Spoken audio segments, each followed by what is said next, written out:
Thank you for joining me today. I'm Madelyn Blair, and this is Unlocked, a show all about unlocking the resilient leader in you. On occasion, I like to bring an artist to Unlocked. I've had singer-songwriters, painters, even drummers. Today, it is a vocalist, a person who uses their voice to gift those with the privilege of listening. There is a phrase we use often in our culture, finding your voice. We say it casually, encouragingly, almost as if it were a destination, as if somewhere out there, floating in the universe, is a voice waiting patiently for us to stumble across it one day. But I don't think that's quite right. I don't think finding your voice is an event. I think it is a lifelong act of becoming. That's why today I am thrilled to have Dr. Jolie Rock here to talk about her path. Dr. Jolie Rock is a classically trained soprano, educator, producer, and arts advocate whose work bridges opera, gospel, jazz, spirituals, and arts education. She is originally from New York and has performed internationally in the US, Europe, and Australia. Her academic background is unusually interdisciplinary, from music, early childhood education, to a doctorate in vocal performance. She currently serves as lecturer at Prairie View A&M University and has also taught at Texas Southern University, San Jacinto College, Manchester Community College, and the University of Connecticut. And in the midst of singing and teaching, she received support from the Houston Mayor's Office for Cultural Arts to create a production about how music sustained her during her breast cancer journey. I have to bring her on. Dr. Jolie Rock, welcome to Unlocked. Thank you so much, Madelyn. It's an honor and a pleasure to be here with you today. I tell you, the honor is all ours. I am so excited to hear your story. You know, when I invited you, I thought it would be wonderful to be able to learn what it's like to be an opera singer. I mean, it's not we all think we know what it is, but it's a profession that is known, yet how you attain it, how you manage it, how you survive it is a complete mystery to me. So anyway, as I explored your background, I read that you then also do classical, jazz, gospel, spiritual. I was amazed. Opera singer was kind of limiting. So from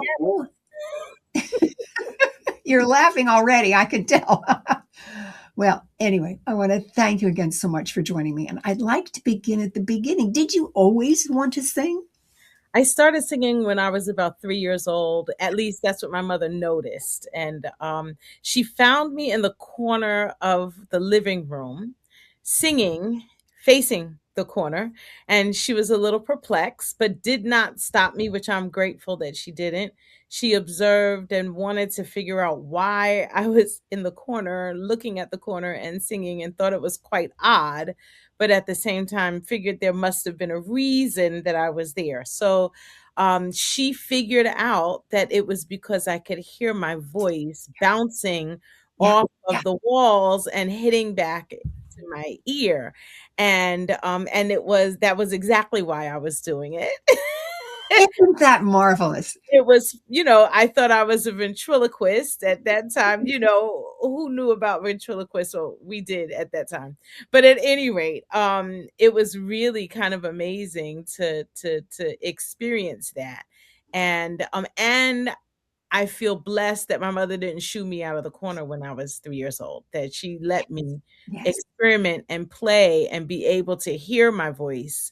And so she went across the street, and one of our neighbors had released a record, and she went across the street and asked him to come over and teach me a song. So he taught me a song that was popular at the time and has has revisited the world a few times.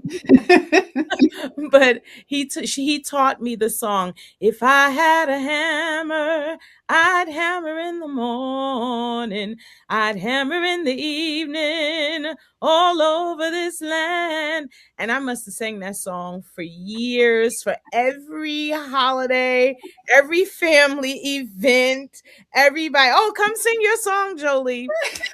So, that's how I started out. And I think I loved the attention. And so that was the beginning of my performing career at 3 years old.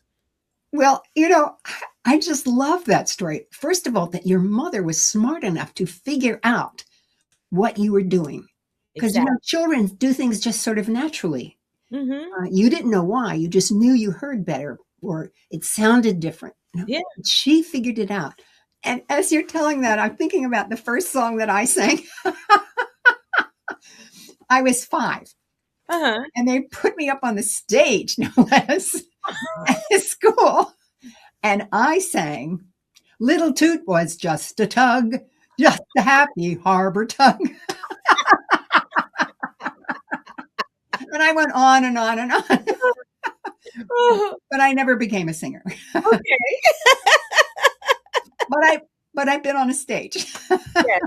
Yes. Oh gosh. Well, you've been educated yourself from bachelor's in music to master's in education, a doctorate. Um, I love how you have ticked all the boxes. But talk about this preparation. I know there's other preparations too. Did you do it like one to the next, or did you take breaks? And what I was that took for? breaks. So at first I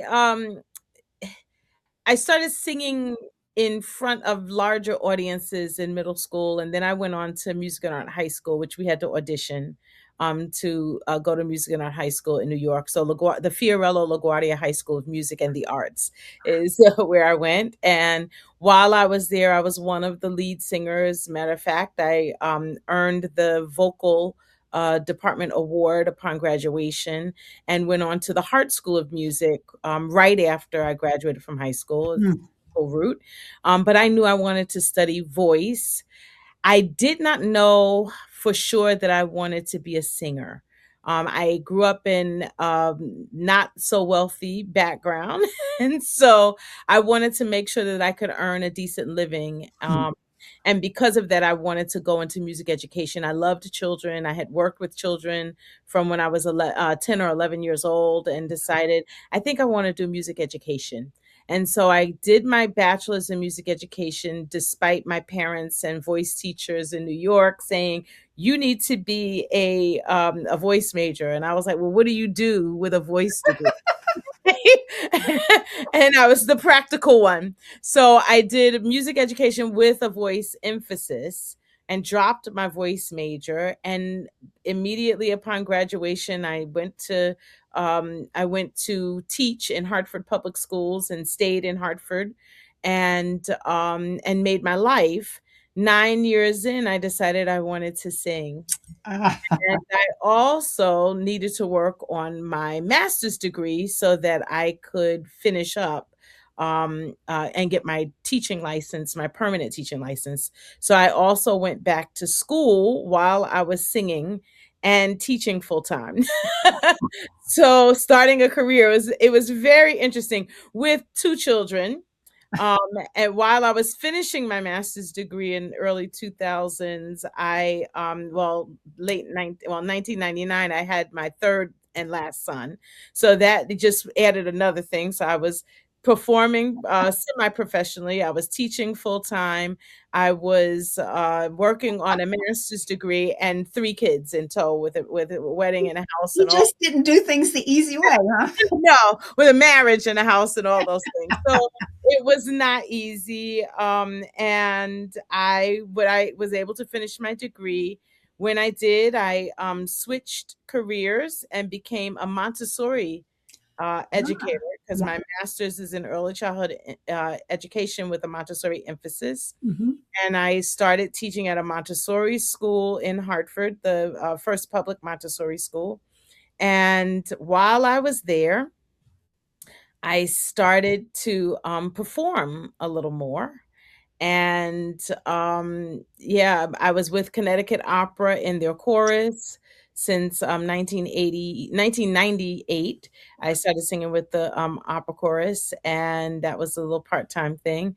And by 2002, I decided I was doing too much. So I started teaching part-time, Okay. um, and went back into early childhood education.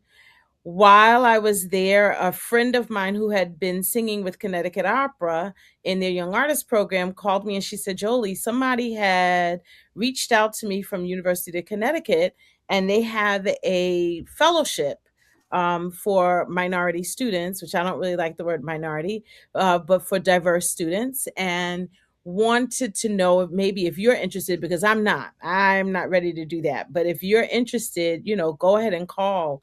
And I reached out and they were interested. In 2003, I entered my doctoral program at the University of Connecticut. And it took me 16 years to finish. But I finished. Finished. And with through that process, I had to stop because I had breast cancer. I was married and trying to navigate working and having kids. I went on tour twice during that time period between 2003 and 2019 when I graduated. And I finally graduated in 2019 with the blessing of the University of Connecticut, finished my dissertation and exams and everything required. And the same month, May of 2019, I got divorced formally. I think that's why I was able to finally finish. And my youngest son graduated from high school, and life, moved on. And Oh my I moved goodness. to Texas in 2015. I moved to Texas. Okay. Well, that's an amazing story. Uh, uh, but I'm curious, do you feel that you have found your voice? I think my voice evolves. Ah, Initially, finding the courage to sing was, a bit of a struggle. So it wasn't until my early 30s where I really felt like I could have a career singing.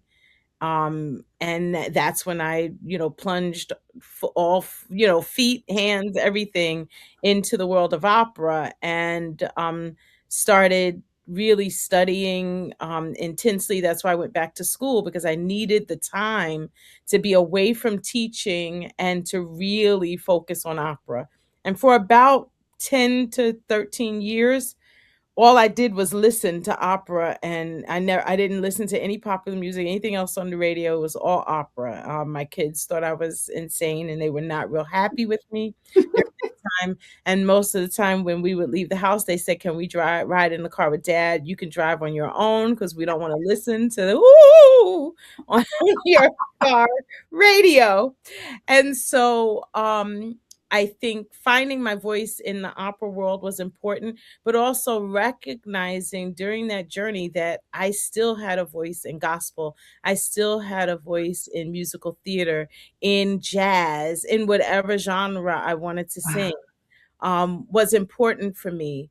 After I was diagnosed with cancer in 2010, I realized that opera was important to me, but singing was more important. Ah, And not only do I have a voice in singing, I have a voice in education. I have a voice in mentoring future youth. I have a voice in arts administration and helping the next generation build an arts infrastructure and industry that is open and inclusive and available to people of all colors and races and belief systems. There's so much today that is still this battle of fighting racism, sexism, gender identity. Everything seems to be a fight. mm, And for what reason? mm, So my voice can speak many ways, through my singing, through my advocacy, through my teaching, through my writing. There's many ways that my voice speaks, and I think I still have yet to grow, and more development to come. When I was in college and undergrad, Moshe Peranoff was one of the founders of the Hart School of Music, and one of his mottos was, "Every day we have more to learn." Mm. Right, and so I've kind of lived with that. I was very impressionable then, but that has stuck with me. That every day I wake up, there's more to learn and There's more more to learn. I to learn. That is music. Excuse the pun there, but it's music to my ears because that's really very much what I feel as well. And when I interview people who are highly resilient, they are learning all the time because Mhm. they're insatiably curious. Yeah. Yeah. Yeah. Well, you know, I'm a visual artist. My medium is fabric. And Ah. I love it because I can touch it and I can feel it and I can put it together. I can wear it sometimes. I mean, that's what I. What do you do with fabric? Because I have lots of gifts, and I love fabric as well. So I love Oh, oh well, things. But what do you do? for many years, I made my entire wardrobe. I do not do that anymore. It takes too much time. but I do try to do, because I design as well as Hmm. construct. I try to do at least one garment a year. Now that doesn't sound like much, but when you're doing something where you're, as you know, something creative, it takes time. The other thing I have done is I have made, um, I'll call them art pieces of art with fabric. But what I like about it is that I can touch it and I can feel it. Music is ephemeral. I mean, Yeah. it comes out of your mouth and it's gone. Oh no, but music you feel all through your whole body. Oh, say more. Sound just courses through from my feet to my toes. It comes out of my fingers, the ends of my locks. It completely fills me, and I feel the music coursing through me. That's one of the joys of singing. It's almost addictive, I would say. It's something that I don't think I'll ever stop singing. I might stop singing in public, but I don't think I'll ever stop singing and trying to make a joyful noise. I mean, it's biblical. You see, look, I'm getting all excited. No, I am so glad I asked you that question. Oh You've just yeah. opened my mind completely about that. Oh yeah. When I tell you, every fiber of my being is involved in my singing. Yeah, there's no other way to explain it and express it. The gift of song, which is my motto slogan, sharing the gift of song is one that for me is like God sending message through me. I feel like a vehicle. No matter what, been singing since I can remember.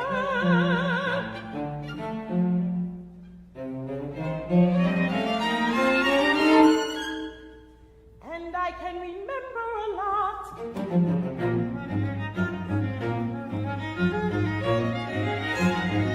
I remember sunlight, rest,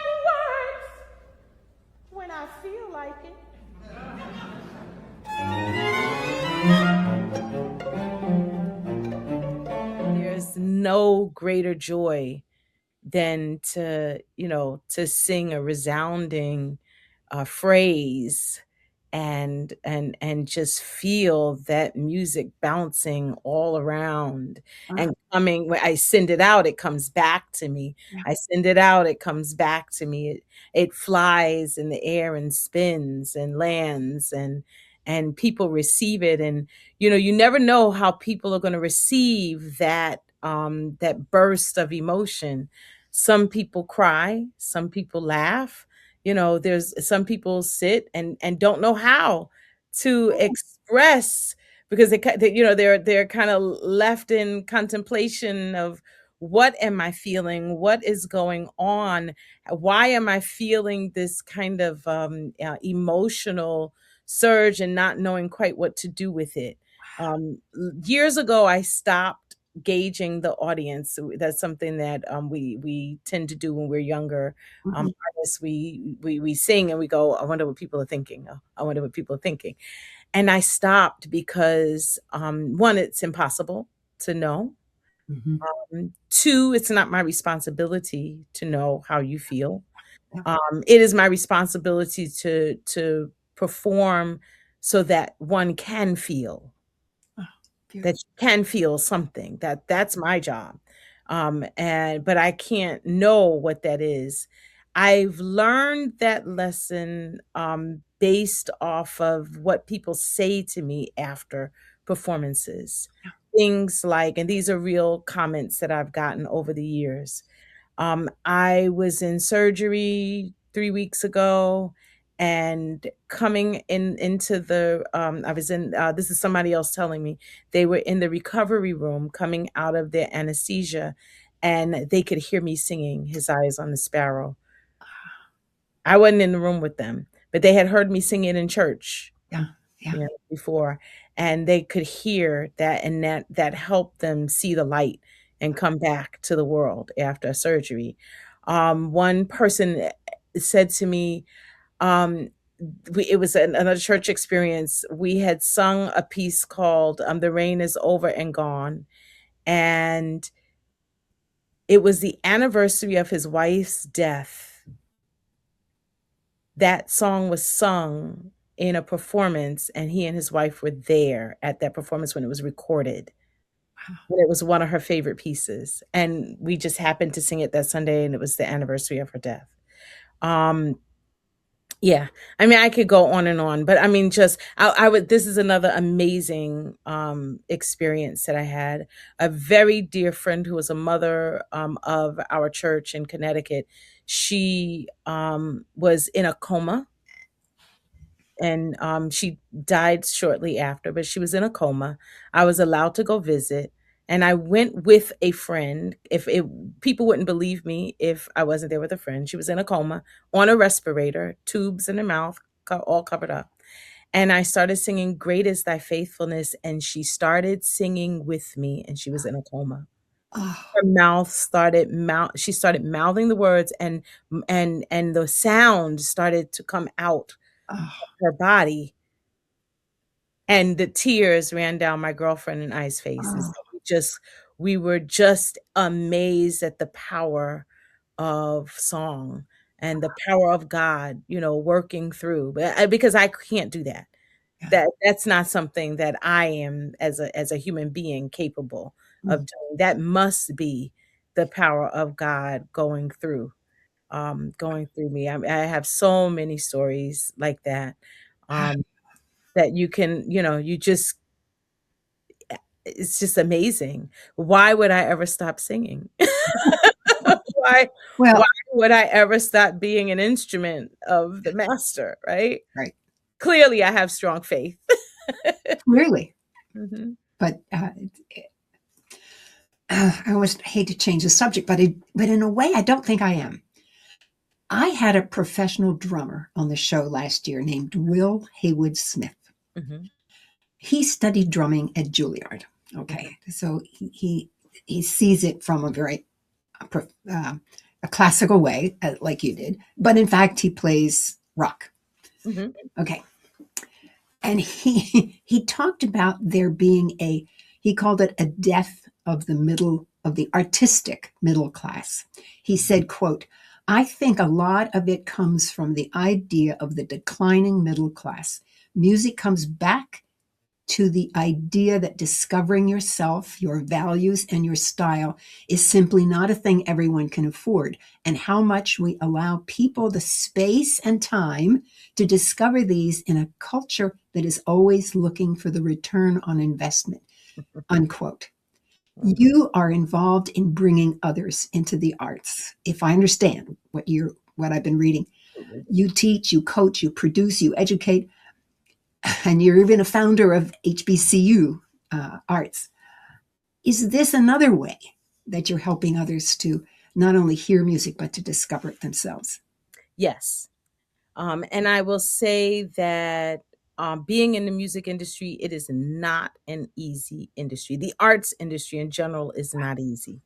When we think about arts and we think about the education that we receive in the arts, when we go to schools and we train with teachers, we're taught the mechanics and technical aspects of the arts. We're not always taught how to build a career and the entrepreneurial aspects of arts. In addition to not being taught the entrepreneurial aspects of art, we're also not going to go into a typical standard industry that has an internship, or you go in and you get a 9 to 5 job. That's right. That does not happen in the arts typically, right? The arts in many ways is I have many contracts with many different vendors that I am building, you know, a enterprise of my own as an artist. So my voice is my product. I go out and I have contracts with many different people for one job. One job is one performance, Yeah. or one performance repeated 3 or 4 times, right? And then but I have to have many, I have to have hundreds of those in order to support myself. The industry knows that, the arts industry knows that, but other people don't. Yeah. So somebody who works at the bank is not looking at me as an artist as somebody that's going to have 30 contracts, 50 contracts, 100 contracts in a year, Yeah. right? And one of those contracts might be for $500, another might be for 30 or 40,000, Yeah. right? If I'm lucky. And so, how do I then, as an artist who's working so hard on learning my music, honing my craft, and really being a phenomenal performer or artist, depending on the genre, that a discipline that you're in, and then on the second side of that, manage all of my finances, bookings, create new works, make sure I have enough opportunities, know what resources are out there, be able to write a grant. There's so many things that artists have to learn, in addition to doing their art form. Even if you choose not to learn those things, I chose to learn those things. Mhm. Even if you choose to not learn those things, you still have to be able to find a manager or an agent in order to do it for you. That is a whole nother skill. You don't just go and let anybody represent you. You have to know, how am I going to find the right fit for somebody who's going to represent me well in the light that I want to be represented in. So there's so much to the art form, to executing the work as a performer and as a business person, and understanding how to balance the creative that we are as artists and the business and entrepreneur aspects that we have to Mm. be able to do in order to earn a living. I did not become a musician because I wanted to do it for fun. I love it, but it is a whole lot of work And as you can see, I have a lot of education to back up what I do. Beyond the education that I've gotten at the university level, I have to do my own reading.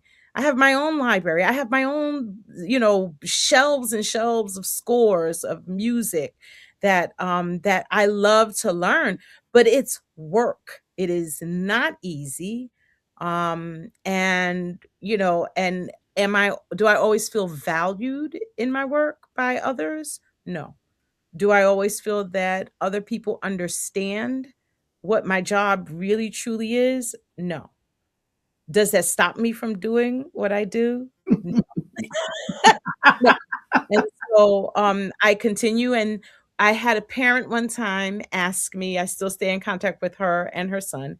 She asked me, she said, "Jolie," this is before I was Dr. Rock. She says, "Jolie, how, will" her son was getting ready to go to college, and she says, "If he's gonna major in music, how is he gonna earn a living?" And I said, "You're asking me that question?" Well, yeah. I said, "You're asking me that question." I'm gonna say it one more time. You're asking me that question. I said, "Someone you're in my home. I own my home. I have my family, we have multiple cars that we are driving. I have you see me perform. You've seen me sing at church. You've seen me teaching at a school. And you're asking me if your son is going to earn a living. Clearly, I'm earning a living. Clearly. Why would I then suggest that your son go into a field where I think he would not be able to sustain himself? I wouldn't do that. So the real question is, how is he going to earn a living? Not will he earn a living?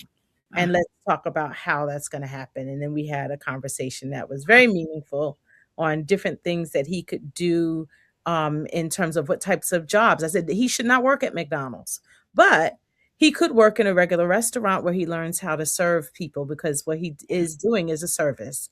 He could go and work at a clothing store, upscale clothing store, where he could get all of his suits for free, or at a large Production, yeah. yeah, he can go and work at a makeup company, because he will have to wear makeup on stage, and he can learn how to do his own stage makeup. Those are things that I did, right? I worked at upscale stores when I was in college. I worked at makeup places, nails. Learned how to do waxings. I did those things that I knew were going to benefit my career. Once if I decided I wanted to be a singer, and I ended up wanting to do that. And I learned how to sew. So I can actually sew for people. I started sewing when I was 10 years old. I can sew for people, but I prefer to sew for myself. I have done a few Yeah. pieces for people, and I've gotten paid. But again, in the arts, it's finding people who can value what you believe your value is. And if you don't know what your value is, how is anybody else going to know what your value is? Right? Now, some of these lessons I learned later on. I didn't learn all of those early. Um, Hmm. so it's definitely a journey.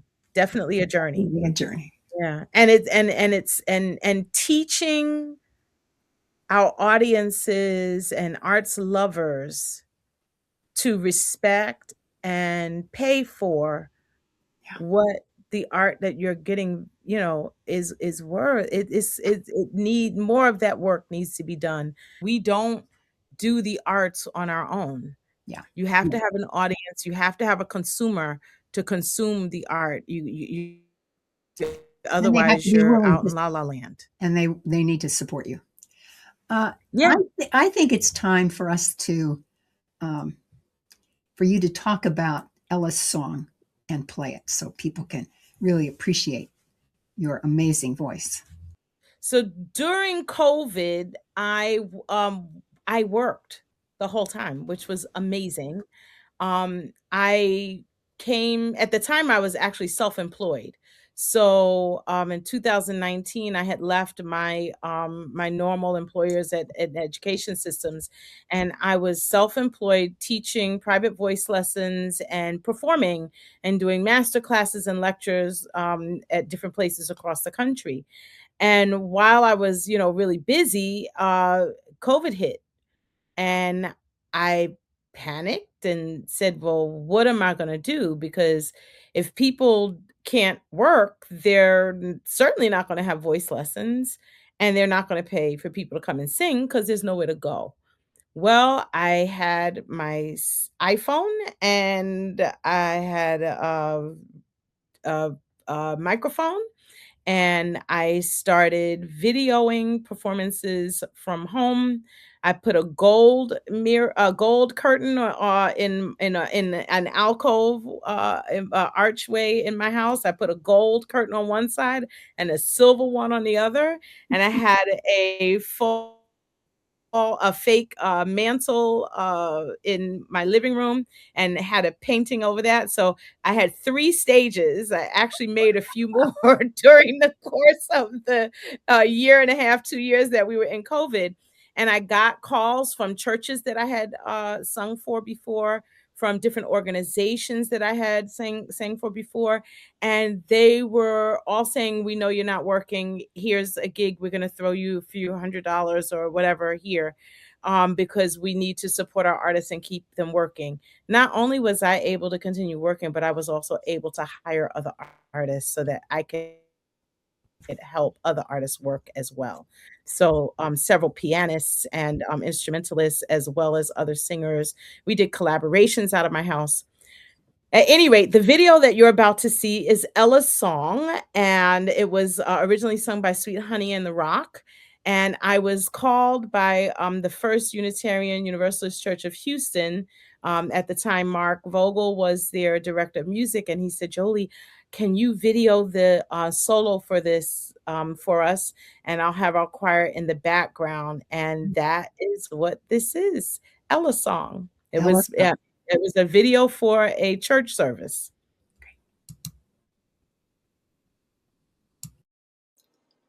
We who believe in freedom cannot rest. We who believe in freedom cannot rest until it comes. We who believe in freedom cannot rest. We who believe in freedom cannot rest until it comes.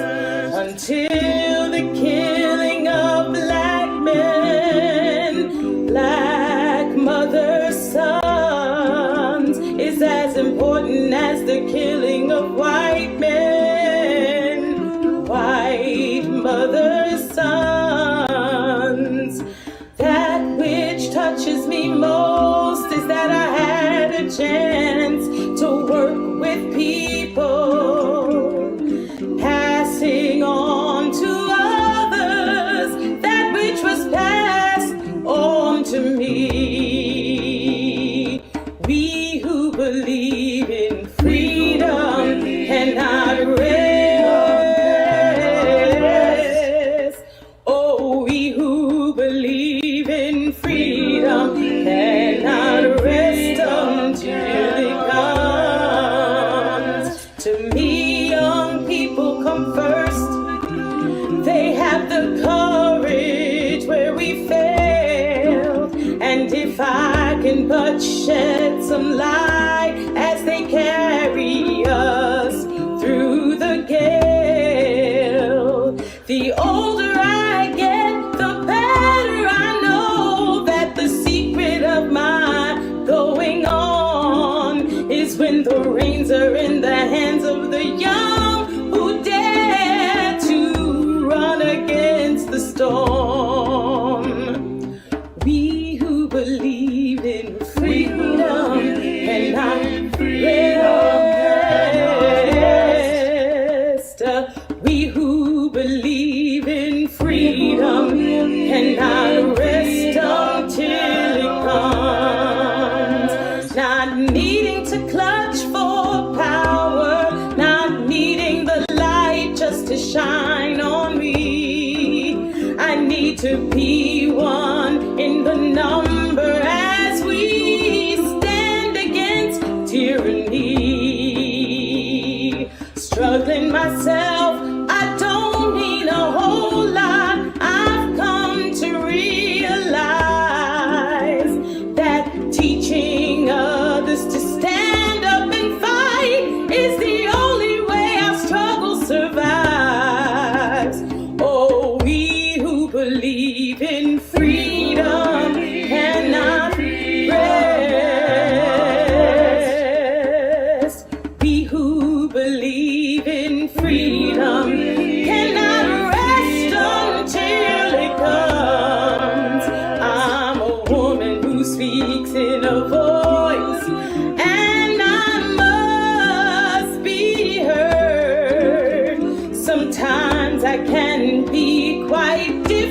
believe in freedom cannot rest.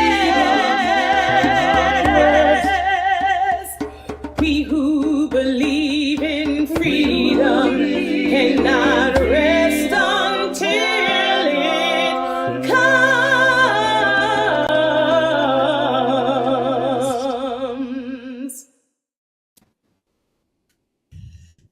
Oh, that is such a lovely, lovely melody.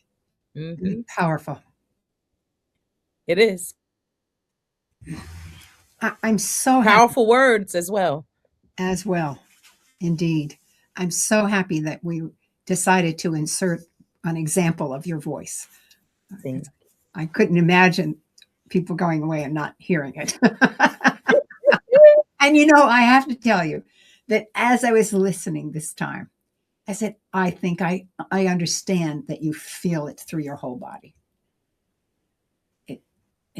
So I was able to make that connection. So I appreciate that very much. I just couple of questions for you. One is, and I know you've talked a lot about the challenges, but let's say I have a parent out there who thinks their child should be, well, I shouldn't say should, I'll say would want to be a singer or go into the arts. How would you advise them? What are some things that would just help that parent feel confident? The first thing I would say is the child has to want to do it. Yeah. If it's not coming from your child, don't push them, because it's a journey. It's a very difficult journey. And if you don't really want it, it's not going to be worth it. And so first thing is it has to be something the child wants. The next thing I would say is look at all of the different options, because no artist has the same journey. So what are the various options that are available to you? What resources are out there for you? What if the child can describe what they want to get out of it, that will help lead you to kind of which way to go. Do you want to sing a particular genre? Do you want to, what do you want to do with that art? What is your purpose? What is your intention? Knowing those things will really guide you to the right resources to get you on the right footing. Perfect. Well, we talked earlier very briefly about the organization that you founded, the HBCU. And I'm really curious what HBCU stands for. HBCU stands for Historically Black Colleges and Universities.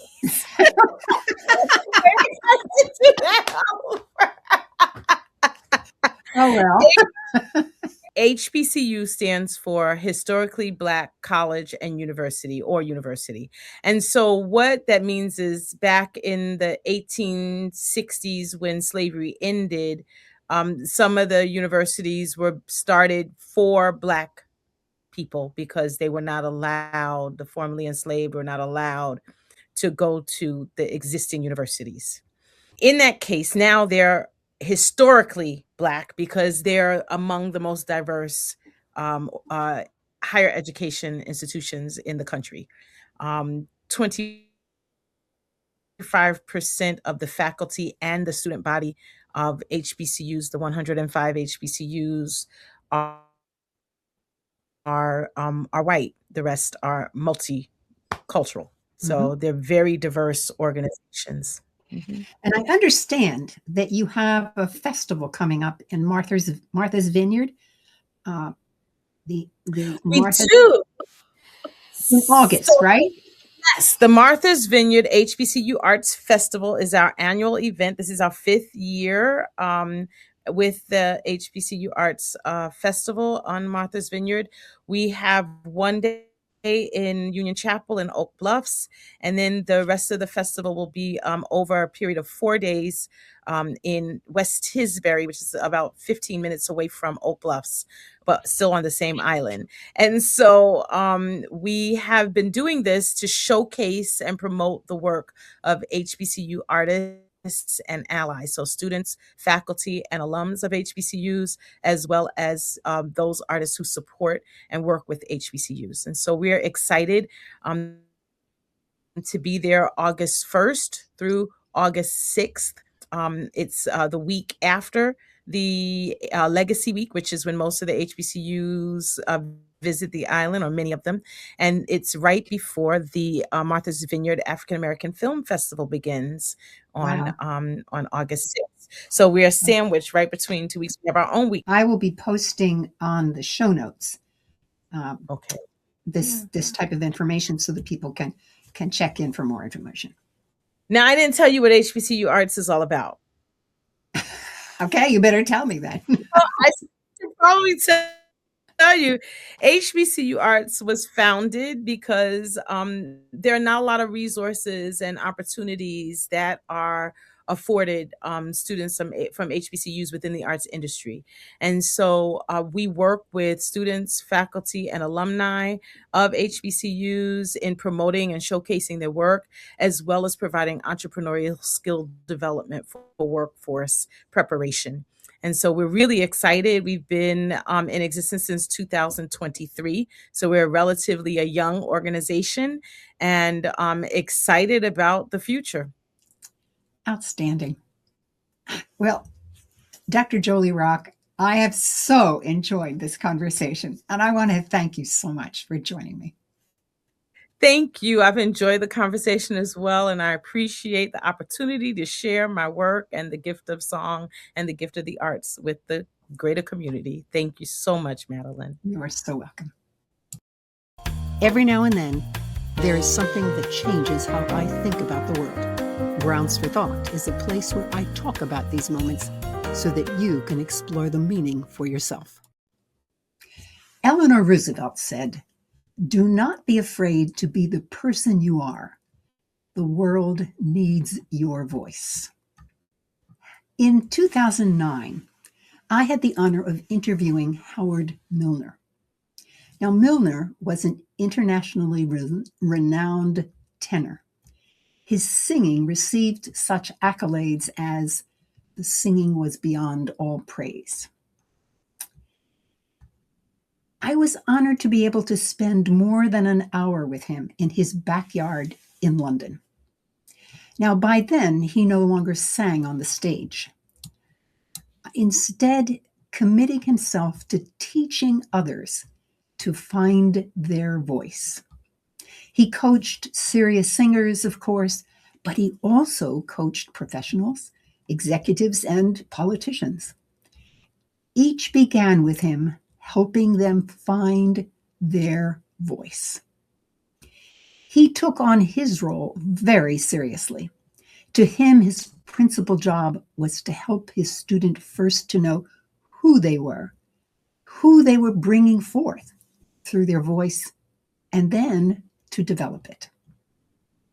One of the things I remembered of that time was that in the midst of the city, with sounds of traffic in the background, there were birds singing that sang the entire time of our conversation. It was as if the birds knew we were talking about voices and they wanted to be heard too. The second and more relevant was the story of how he found his voice. He said he had written a paper 30 years before, which at the time he said he didn't fully understand. Over the years of performance, he was able to gain the full meaning of what he wrote as a very young man. The years of work were the path that led him to his absolute commitment to helping others find their voice. And there was something almost mystical about his own voice being his medium. It reminded me very much of the advisor of my doctoral committee, Dr. John Reisman. John helped me find my own voice, and he kept reminding me that I must always write in my own voice. Now, when you write a dissertation, you keep thinking that you must sound very learned. I mean, after all, the audience is your committee, who were selected because of their academic and learned background. But John was adamant. He said that my voice was one of authenticity and plain speech. He said that I must never forget that my voice was one that spoke to anyone because it was from who I am. It took time to realize that my writing had to be simply how I speak, not the writing of someone who has also tried to demonstrate that they knew the literature, that they had references along with the message. And if you've ever tried to write as you speak and find it difficult, you know exactly what I mean. Well, it took me perhaps 2 years before I caught on to what John was telling me. I realized that what I had to say didn't need the references to validate it. It needed for me to be my authentic self. I had to say what was on my mind, what I had concluded by integrating a great deal of experience, reading, knowledge, all of that into my conclusions, and to tell it as if I was speaking to someone sitting on the other side of the table over coffee. And I never forget what Rumi said. Your voice is the most potent magic in the universe. I want to thank you for joining me today. I hope this conversation has offered not just new ideas, but a different way of listening to the world. You didn't work all these years just to worry about money later. At some point, the goal shifts from building wealth to living with financial confidence. That's where Viridian Capital Partners comes in. They work with successful individuals and families who want clarity, confidence, and a plan that actually fits their lives. As fiduciary advisors, Viridian puts your interests first, offering thoughtful guidance around investing, retirement, and estate planning, so you can stop guessing and feel secure about what's next. If you built substantial savings and want thoughtful guidance about what comes next, Viridian offers private consultations with experienced advisors who start with understanding you. Visit vcpwealth.com or call 301-228-9300.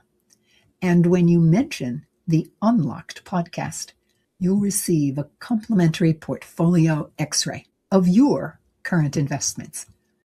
Viridian, building wealth and securing futures. I'm Madelyn Blair, wishing you infinite possibilities as you unlock your resilient leader.